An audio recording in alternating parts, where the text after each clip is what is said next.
Hi guys, I'm Lindsay. And I'm Mike. This is Disney for Couples, your hub of Disney parks and lifestyle information without having to wade through kid and family-focused info because Disney is no place for kids. That's damn straight. We're back. We took a little break. Uh-huh. We did some traveling. We got sick because we only ever get sick when we go to Disney World. Yep. And then there were the holidays and we thought we would just take some time to reset, brainstorm some more interesting ideas. And, you know, this is new for us. So we had to kind of iron out some creases and now we're back. So we'll be back with you every Monday now moving forward. We've done all of our Disney soul searching and now we're ready to be the souls. We stayed at our very favorite, newly favorite hotel, the Beach Club, the Beach which Club. I want to stay out on every vacation and also live at. We loved it. Yep. We'll talk about it one day during another episode when we go over it because I can't say good enough things about that hotel and that loop of hotels. Right. Anyway, today we're talking about Disney experiences we regret missing, either because we didn't do them enough or we didn't do them at all, like they just missed us for some reason. Some of them we'll go over briefly and then some we'll spend more time on. It felt like a good time to do that because of all of the changes. That's true. And despite all of our vacations together through the years, there are a number of things that we kept saying, we have to do this one last time. We have to do this one last time. And we just didn't get to do it. For one reason or another, we didn't. Yeah. Yeah. But first, though, really quick, what's new in our Disney life? Well, somebody booked a rather impromptu trip to Disney World in September the other day. That would be me. That would be you. Mike woke up to the news of a Disney trip that was booked. Yep. And I was like, what's going on? What's going on? Well, we're lucky enough to have friends who want to go to Disney World with us. And I was talking to one of them in the morning and she was saying they have a deal in September and we want to go before the baby is too old to get in for free. And right. And you know, within an hour, everybody had their rooms booked. It was done. And you woke up and I said, we're going to Disney World in September. You said, just sit and I'll tell you everything. And I had to keep sitting and waiting because you were crossing T's and dotting I's. Yeah, we're very excited. It's the friends who we spent time with on our last trip. We hijacked a little bit of their vacation and got to hang out with them a couple nights. And we had so much fun. That's a shout out to Ed, Patty, and River. And we all loved being there so much together that we decided to go away together. So we're really excited. Yeah. And we're staying at the Coronado, which you and I have stayed at before and I've stayed at before. So it'll be great. Yeah. I can't wait. Patty and I are already talking about she was like, well, can we book lightning lanes? And I was like, not yet. Start booking the next trip. We have first. 2 seasons to get through before we can, 2.5 seasons to get through before we can do anything. Right. So we're very excited. It can't come quick enough. Okay. Oh, the other thing that we've been trying to figure out. So if anybody out there has done this or has any tips, email us at hello@disneyforcouples.com because we cannot figure out the best way to go to Disney World for a day. Yeah. We've seen it on social media. It sounds like so much fun to us, especially while we have the annual pass. Right. We want to fly down in the morning, fly home at night. We don't want to go, even though we're not terribly far from the city. We don't want to take New York City. We don't want to leave out of New York City because it's just a little too far to make it convenient for us. Uh-huh. So if anybody's ever done this without spending a fortune, give us some tips because we're just dying to have a date day in Disney World and not have to stay overnight at a hotel. Just come home. Right. So yeah, let us know, please. Give us your answers. Okay, so let's get into it. Let's do it. Things we've never done and wish we had done and now it's too late, or things we have done and maybe we were kids, or maybe I went to Disney World as a child much more than you. Right. So there are a lot of things that I wish you could have experienced and for one reason or another, recently or a long time ago, they're gone. It's my fault. It's all your fault. So the first one, I'm going to start us off. Do it. The Main Street Electrical Parade. Aww. Which for my whole life until today, when I had to look up the exact name of it, I thought was called the Electric Light Parade. Oh. That's what I called it my whole entire life. You can still call it that. But it was a Main Street Electrical Parade. It was in Disneyland, but it was also in Disney World. Of course, Disney World is where I saw it because that's my park. It stopped running in 2016, which is a lot more recent than I thought. Uh-huh. You know, a lot of these, this one included a lot of these attractions kind of stopped and started. So it closed for the last time in 2016. But I remember it during its 1977 to 1991 run because I started going to Disney World around 86, I think, when I was 3. And it just was magical. I mean, it was, I'm sure a lot of people listening have seen it or seen clips of it. I think they brought it back to Disneyland or kind of brought it back in a revamped way not that long ago. And it's just magical. It's at nighttime.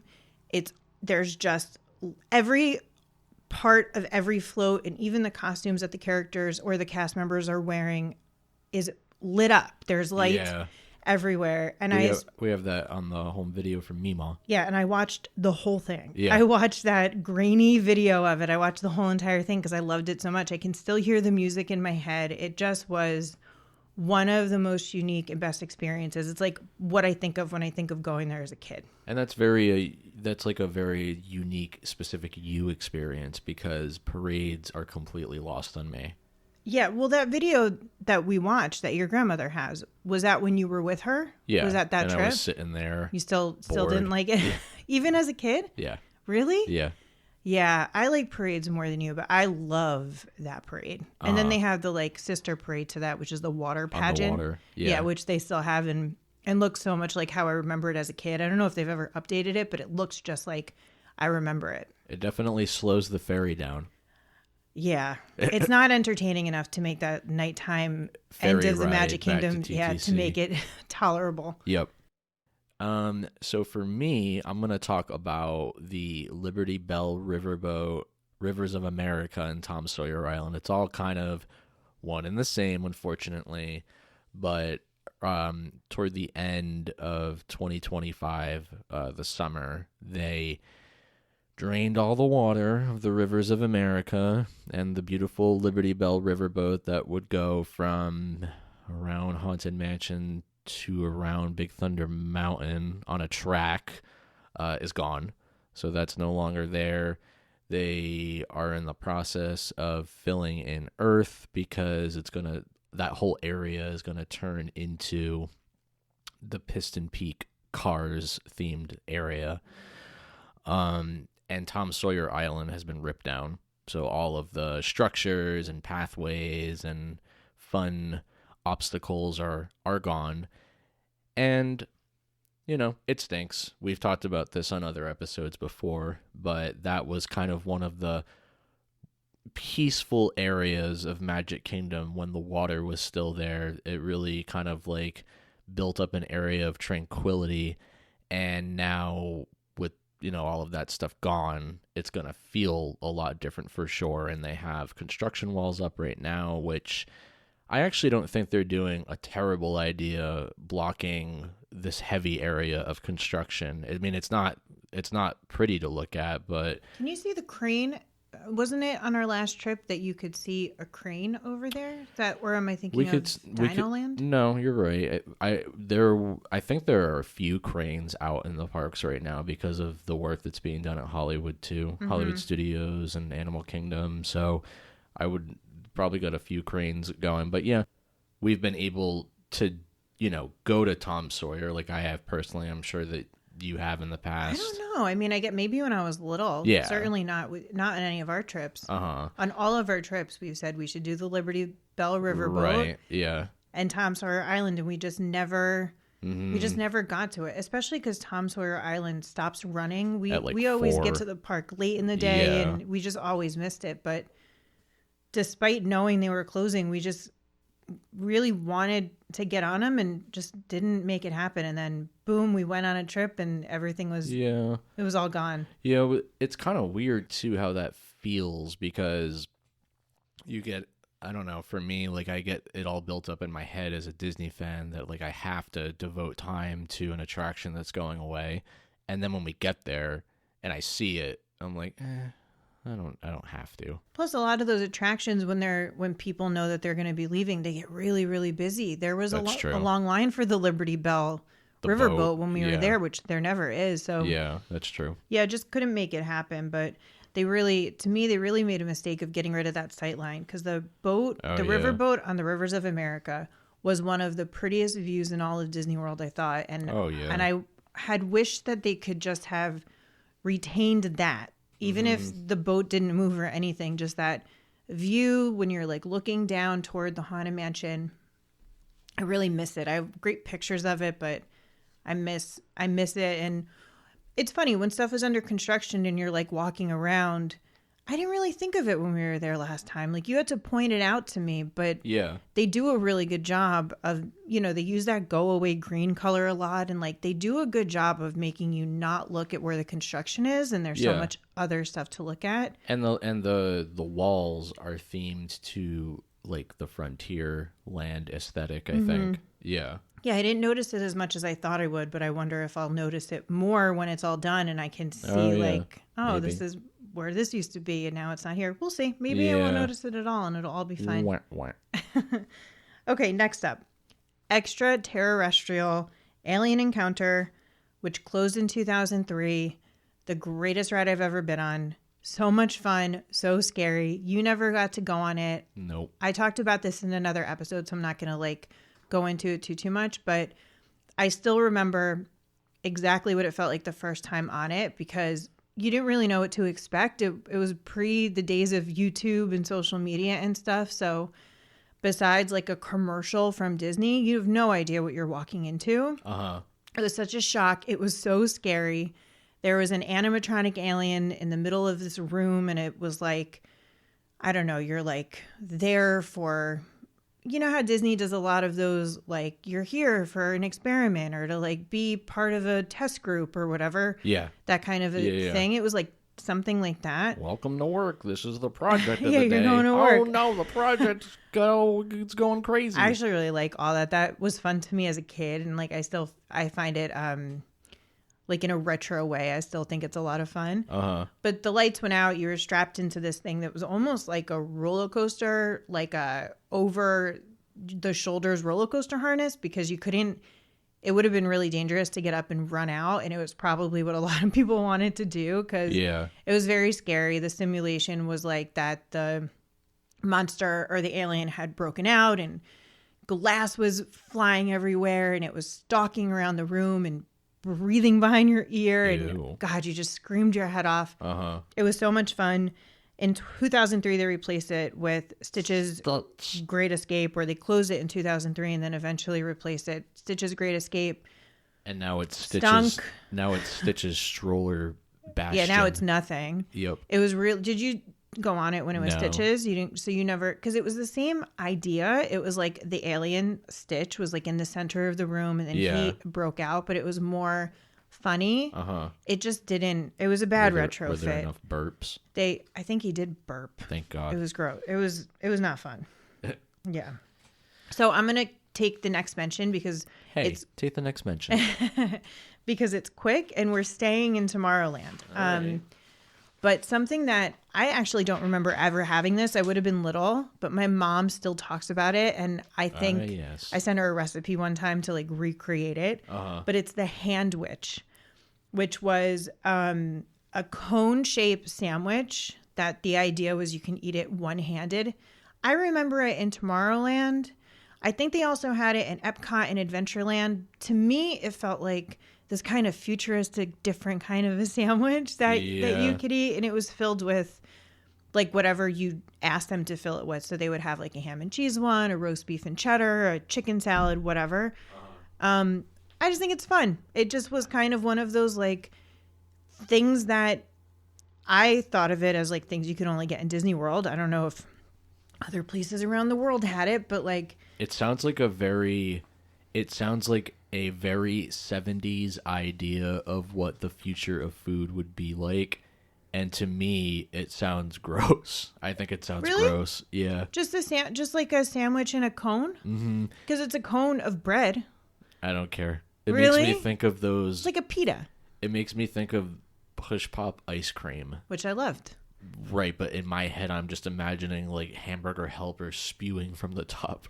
Did you like push pops? Yeah. But not in this scenario. Not with meat. Not Not a meat push pop. My food mechanisms. Okay, well, we don't. I mean, they don't have it at Disney anymore, Thank so God. you're out of. Yeah, you're in the safety zone. I'm good. Okay, you're up next. I'm up next. We're gonna talk about the Skyway. Oh dear. Which we have 3 Skyway stickers on magicalstickershop.com. If you're interested, we have subliminal time. a teal, a yellow, and a red one. Yes, we do. They're And, very cute. And then we have designs of items with the stickers on them. Yeah, we have a sticker of a sticker. a water bottle with stickers on it. Yep. It's a meta sticker. It's a meta sticker. Magicalstickershop.com. Yes. So the Skyway was a gondola system that used to go between Fantasyland and Tomorrowland at Magic Kingdom, which shut down in 1999. I love seeing that pop up in old videos Walt Disney World. It was so like kinetic. It added that like colorful kinetic energy. It was very charming, and it really like brings an aura of like nostalgia to the table that's not really there anymore. I don't even know if they have any of the like leftover structures, like even like a pylon or like something. Yeah, I know that they did for a long time, but I don't know now if it's been destroyed or replaced or what. I remember going in them when I was little because they were there until 99. Disneyland closed a little bit earlier. Yeah, Disneyland's version closed in 1994. Yeah, it's too bad that they're gone. They're definitely like, I don't know, when you see them, it's like, it like really brings like just a nice feeling to the table. Yeah, I wonder why, if it would just be too dangerous for them to bring it back now, or just too much of an undertaking. Well, then we have the Skyway. Yeah, the Skyliner. You mean? Sorry. Yeah, the Skyliner's kind of like a to me, it feels like a nod to it, although you can't be transported through the park. Yeah. They're cute too. Like when you're walking through Epcot and you see them overhead, it's definitely not as cute. But it adds that same kind of like, oh, there's something going on up there too, and they're colorful and everything. But the Skyliner has so much charm. Yeah, and you mean the Skyway? The Skyway. Yeah, the Skyway was also mercifully short. I mean, you were only going between Fantasyland and Tomorrowland, where with the Skyliner, we've been on it where sometimes it even stops and you're like in the air for over 20 minutes. Yeah, because it's really like transportation to the parks and the hotels, not from land to land or a ride or anything. So, yeah. They have those little. Did you ever see that guy who made the little Skyways that you can like have in your house? They're pricey, but they're oh my god, they're so. We saw cute. that Justin Scard video a few years back of the guy that built the like replica of Disneyland in his backyard, and he had a Skyway. And you can buy that. Oh, really? You can buy that. I'll try to find it. I'll try to find the video or the link to the product or something and put it in the show notes, because I want that. I want it going through a whole apartment. It's so I would cute. love that. My dad would love that. Okay, next up. Mickey's Toontown Fair in Walt Disney World in the Magic Kingdom. It was where like the circus section is now. Yeah. It closed in 2011. It's like, it was Walt Disney World's version of like Toontown in Disneyland. Yep. I think years ago there was also something called like Mickey's Birthday Land or something. Yeah. But the thing that was there, I think more permanently or more recently, was Mickey's Toontown Fair. It was so cute. I remember going in my 20s with my brother. We went as adults with my parents. I was in my 20s, which means my brother was in his 30s. And we have so many pictures walking around Toontown. We had so much fun. You could go into the different houses of the characters. Yeah. It wasn't Disneyland. Yeah, in Disneyland though, you can like actually like go right up to the set pieces. That's why those set pieces are destroyed. I don't know if you noticed that, but like a lot of a lot of the surfaces are like rubbed off and stuff in Disneyland. Okay. In Toontown, in Disney World, you couldn't do that. There would be like That's something smart. blocking you, but you could see in, and the rooms were small, so you could see a lot. They were so cute. I remember going into a garden, a vegetable garden, and there were like Mickey shaped tomatoes on the tree, and it was so cute. I think they really made a mistake with Storybook Circus. Why? It's so wonderful. I just don't like that section. And I mean, what's back there? There's nothing that's back there that they couldn't have had back there when it was Toontown. You could have had Dumbo. You could have had that terrible Goofy roller coaster. That's a complete waste of time for Disney adults. Yep. What's it called? The Barnstormer. Worst ride I've ever been on. My God. Yeah, there's the gift shop. There's like the big, tent gift shop. There's character meet and greets back there. They could have even had a circus section. It feels very lost. It feels like a part of the park that can never really like get its identity straight. And there's not really like Dumbo. Yeah, of course. Dumbo has the circus theme. Right. The movie more than the ride. Right. But there's not really that much circus stuff. There's the Casey Jr. train. That's that like fountain, that like water It's fountain a play section. area. Yeah. There's the gift shop that's circus themed, but that could be anything. So I just don't know why they had to remove Toontown. It was so cute, and it would appeal to adults more than Storybook Circus does. Kidding. So you just lost a whole section of the park where people would go and buy stuff and eat and spread out to not like make other parts more crowded. Right. It was a big misstep. Oh, totally. I think it should have been Mickey's Toontown or Mickey's Toontown Fair or whatever. And then you can also have like an element that's circusy if you need it. If you need it. All right. Which you don't. No. Okay, you're up next. This one is heartbreaking for you, I know. Yeah. The Frontierland Shootin arcade, which closed in June 2024.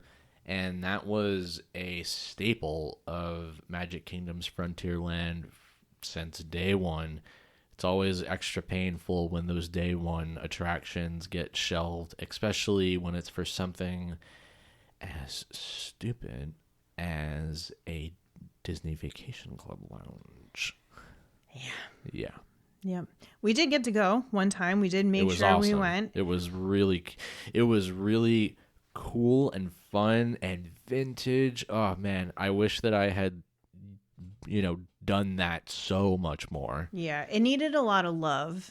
If they were going to keep it needed some of the guns didn't work. They were very heavy, I remember. Yes. Some of the like targets didn't really work. It needed, if they were going to keep it, they definitely needed to do some kind of a technical upgrade, even if they wanted to keep it old-fashioned looking. Yeah. But it's sad to not have it there. It was this little thing that was so unique in that section. Very unique. I think that it's so lame when something gets ripped away and it's replaced with anything Disney Vacation Club adjacent. Yeah, you have enough. Exactly. You're everywhere. Yep.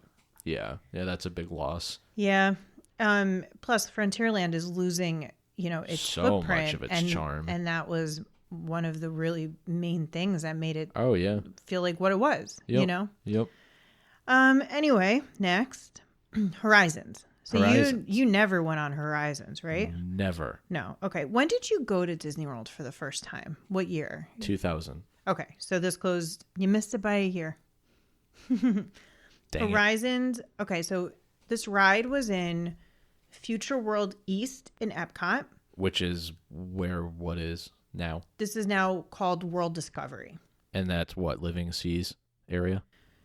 No, that's nature. Oh. World Discovery is the the futuristic section, I think. Like Xandar? I think. Oh, okay. I believe. I'm not too familiar with exactly what is like included, but if you're looking at the ball, yep. If you're facing out of the park, like you're walking to the ball to leave, it would be on the right side of the park, which is where Test Track, Cosmic Rewind and stuff is. Yeah. So this ride was great. You can watch a ride through an old video on YouTube. It was really charming. It was very Epcot-y. It had scenes of what was at the time the future 21st century, and kind of an imagining of what life would be like on land, in space, and under the sea, and how it would all connect, and how you would communicate, and how all kind of the communication and tech parts of the world would run. It was great. It smelled like oranges. That was like one of the known things. I forget what Disney calls it, like smell-o-vision, but that's not the right word. There's a term for it. But very notably smelled like oranges. I always think of that. And it closed in 1999, and it really, I can feel like I loved Epcot, and I went to Disney World since I was 3, so before 1986, which was when it was very, very futuristic feeling, very Epcot-y. Horizons fit right in with that, and I think that that's a lot of what the park is missing now, especially, I mean, as much as I like Cosmic Rewind, that IP is replacing non-IP things in Epcot, which was part of the fun. Epcot was its own IP, and now it's kind of being edged out. Same thing with some of the stuff we're going to talk about in World Showcase. Studios. Oh, sorry. But yeah, so I wish you had gotten to go on it. It was great. It was one of a kind. And I was reading that it was like a sister kind of, something online mentioned. I don't know if this is like actual or if this is just how some people think of it, but it was almost like a sequel to Carousel? Yes. Yeah. To Carousel of Progress. Yeah. Next up, friends, we have a little something called Kitchen Kabaret.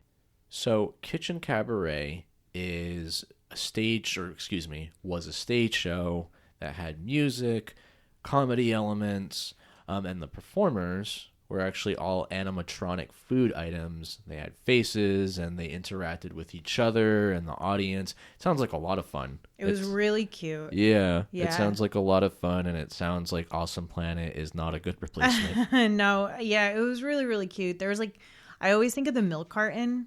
There was like a milk carton that talked, and there was a big fridge, and they would come out of the fridge, and it was just so cute. And again, it was like very unique. I think the reason why it's Kitchen Kabaret with K for the cabaret is because it was it was from Kraft.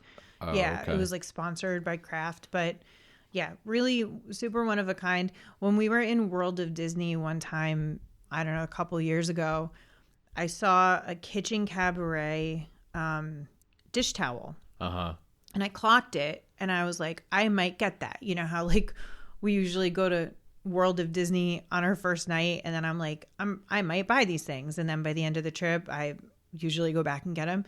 Yeah, I will always regret not getting it because I never saw it again in the park on that trip or any other trip. It was like one, and that was it, and I cannot find it. So but we got my brother that canvas, on eBay or something. Yeah, we got him that. Do you remember that canvas? Yeah, it's in his living room. Yeah.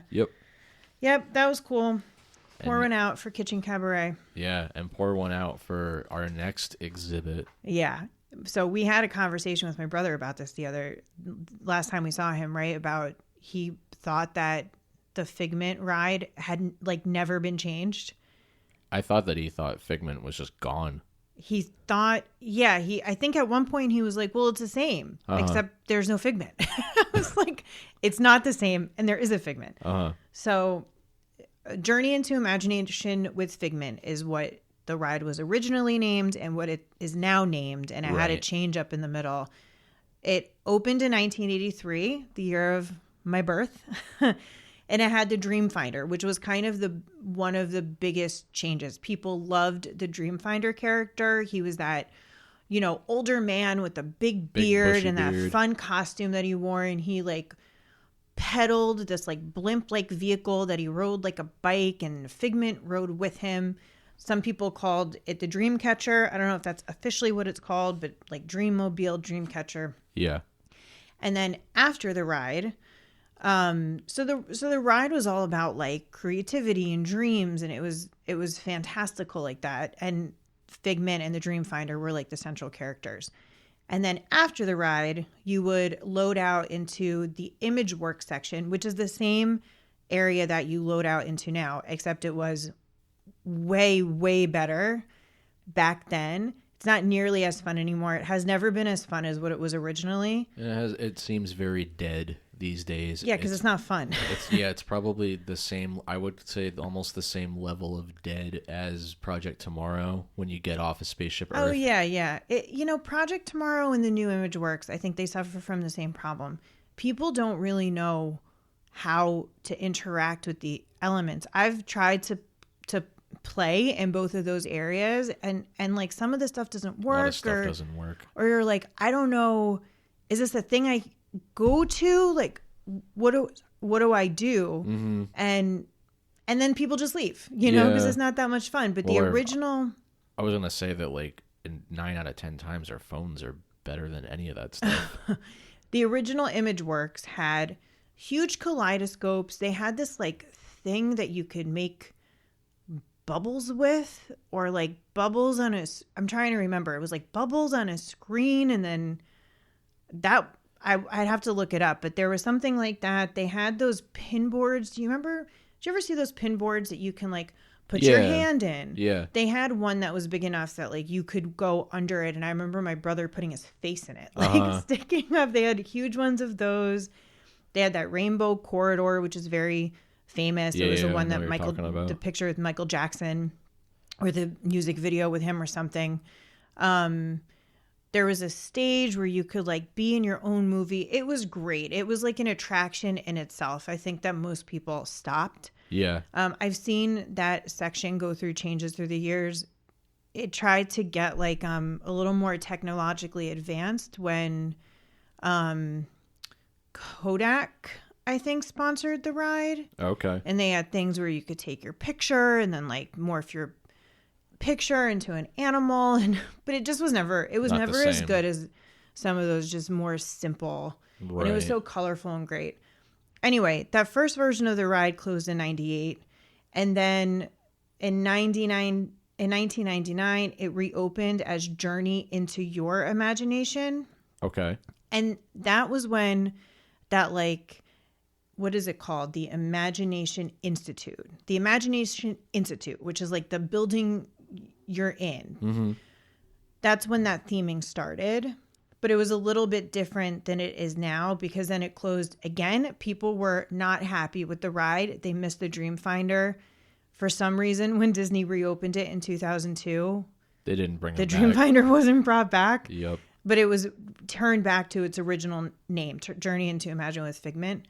And that's when the institute, quote unquote, that you're in added the like sensory rooms, the like sight, smell, which I always am so shocked that they did that, because you can only go into 3 of the 5 senses. You can't go into the touch and taste lab. And that used to be more ride. Like, can you recall? Oh, I doubt it. I mean, I think that that's just like a faux front. Okay. Yeah, because it looks like there's track. Like, but maybe that's just... It's supposed to look like that. It's supposed to look like, oh, we're going to go there, but we can't because they're closed. Oh. I remember riding that the first time after the retheme, and I was like, oh my God, I cannot wait to see how they're going to do sight or touch and taste. Like, I thought they were going to come up with some incredible way to simulate those things, and they just don't do it. So why did you pick the theming of the 5 senses if you can only do 3 of the 5? Yeah. Pick another theme. Yeah.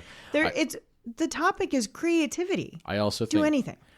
I also think it's such a bad idea that they got rid of the Dreamfinder. If they brought the Dreamfinder back tomorrow, people would lose their minds. People love the Dreamfinder. I know. Yeah. It was a really great character. See, it was better than the guy that they have now, who I know is a very famous actor, and I like him, but he's a Monty Python guy. Yeah, I mean, I like him, but I just think it's such a bad fit. I don't know.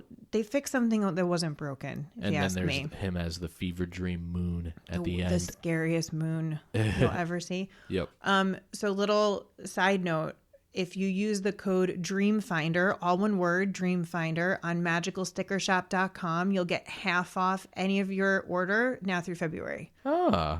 A little treat for those of you listening. It's just for listeners. Yeah. Yeah. Yeah. You don't have to use that. You have access to all of our stickers. I do. They're right here. So next, we're going to talk about a ride called Maelstrom. So for those unaware, Maelstrom used to be located in the Norway Pavilion at Epcot. It closed in 2014. And can we all say at once what it closed for? Are you ready? 1, 2, 3. Frozen. Great. Yay. Yes. So the ride vehicles from Maelstrom were boats designed to look like Norse longships, which I actually think it's the same vehicles now. Well, they don't look like warships now, I don't think. I think they do. I don't think they do. Okay. I can't imagine. Oh, maybe. I think they do. Okay. And we'll fact check. Yeah. Yeah. So anyway, when you're on Maelstrom, you would pass through different scenes. There was a big sort of climactic scene, which was a 3-headed troll, which now is the large frozen man. No, it was the Right? scene. No, the scene with the 3-headed trolls. They put like a spell on you or got angry or something, and they like pushed you back, and that's the part of the ride where you go backward down the little bloop thing. That's now where Elsa is like in her ice castle, angry at the world or whatever, and she's like, let it go, and she pushes you, or I don't know. I'm already bored. I hate Get out of my room. I'm not a big fan fan of my room. I'm not a big fan of Frozen, and we're not big fans of that ride, especially not. I wish with I the could have weight. seen it as Maelstrom. Maelstrom sounds Yeah, really it was cool. great. There were a lot of trolls on it, and they were scary, and it was cool. Okay, I have intel. All right. So the ride vehicles now in Frozen are just like boats. They're just like nothing boats. Okay. And the ones for the Maelstrom had like a big thing on the front to make it look like a fighter ship, like a warship. Oh. No, like a big animal looking thing. See in the picture? It's like a big. Oh, okay. I don't know what that's called. For some reason, I thought that the Frozen ride vehicles were the same. The ride system is the same. Yeah. Yeah, I don't think they changed anything with like the track. Okay. Studio backlight tour. Backlot. Studio backlight tour. The studio backlight lot. The Skyway. Okay. The Maelstrom. Okay, I'm going to try one more time. The studio backlot tour at Hollywood Studios. You never went on it? No. It was great. You can see in MGM at the time for part of its life. The park was called MGM, and then it changed to Disney Hollywood Studios, but the tour was still going. You can really see in that ride and experience and the park in general how much Michael Eisner stole from Universal. Yeah. I love the Eisner era. He was like my Walt Disney.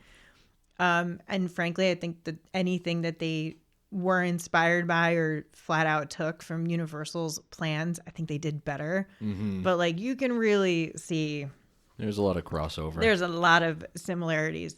The backlot tour closed in 2014. It was a combination walking and tram tour. Part of it went through the streets of America. There had been like a New York section, and then I think that section was closed or just changed, and it was just the streets of America. You can still kind of see the remnants of that in the Muppet section, which is now not the Muppet section, but like over there where they're doing Monsters Inc. Land. Yep. You can still see some of the storefronts and stuff. And then you took a tram to Catastrophe Canyon, which was a ton of fun. There was a simulated earthquake, which made a fuel truck catch on fire. And then there was this like flood that came down from the canyon, and it was scary and it was fun. And it was like, this is how they do special effects at the movies. Yeah. It was great. It was perfect for MGM because Hollywood Studios now is kind of like unthemed. But back then, the theming was the movies. Right. You were in a movie. You were like, everywhere that you were in MGM, you were like on a movie set. They struck the same chord with Star Wars, with Galaxy's Edge now, and Toy Story Land, where you're like immersed in this world that's in the movies. But this was like a step like a step closer to the fourth wall, what MGM used to be like, where it really was like you were part of a movie. It was a lot of fun. I think that it's missing a lot of that charm. And another example of Disney's like, let's go to work attractions. Like the whole park. Yeah. Like, it was like, you have to go to work in a movie. Right. Yeah, it was a lot of fun. And also kind of on the same note, on Streets of America, they used to have the Osborne family spectacle of dancing lights during Christmas. I never saw this, but this comes up a lot. I've seen that on YouTube. We've seen it on YouTube a lot. People loved it. It looked really great. I think it was just like a person from Kansas, I think I read, who like started it, and then his displays at home or something were I mean, don't quote me on any of this, but I think his like home displays were great, and then got this like gig for Disney or whatever. That's and awesome. People loved it. I wish I could have seen it. I don't think I did. I have to double check with my parents. I have no memory of it whatsoever. Yeah. I don't even remember knowing it existed. And then just to kind of wrap this section up, because it's all like in the same area, there used to be this stunt show called Lights, Motors, Action, Extreme Stunt Show. It was in the backlight. It's okay. Backlot it's all tour right. area. They're just words. They can't hurt us. It was a great stunt show. I'm like, I like stunt shows. I don't like the Indiana Jones one. This one was cooler. There were, as I said, there were cars. Yeah. The Indiana Jones boulder went rogue recently. Oh yeah, that poor guy. Did you see the picture? He's like in like a neck brace. He like got hurt. Poor dude. Actually, I didn't mention it was cars, but I thought it was implied that it was lights, motor, action.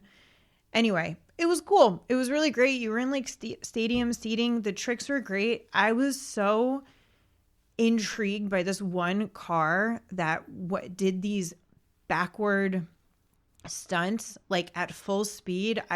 It was so impressive. And I don't know if at the end they would come out and explain how some of the tricks were done. I think so. I think it was kind of like Indiana Jones, where they're like talking to you. They're like, this is how we do some of this stuff. And they had built the car backward.